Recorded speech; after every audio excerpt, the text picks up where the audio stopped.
In this video, I'm going to show you how to find new Discord servers. It's going to be a step-by-step basic tutorial. So ensure you subscribe and turn on the bell notification to this channel for lots of educational guides and content like this. Now, all the important links will be attached in this video description. So please, I'm making this video for educational purpose only. So ensure you watch through all I'm going to do right now.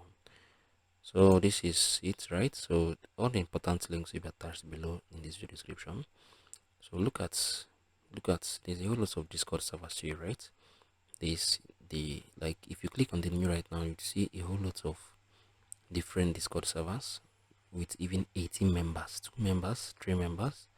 And the good thing about here is that you can even add your server, right? If you create any Discord server, you can add your server up, right? You can add your server and lots of friends, entrepreneurs, they will join up your server and you would connect with a whole lot of them. If you found this video helpful, please share thoughts below in the comment section. Thank you guys for watching through the video. Let me know if you found this video helpful. I'm gonna upload. I'm gonna continue trying my best to keep up with sharing educational content here. So thank you guys for watching through the video. I'm gonna see you all in the very next one.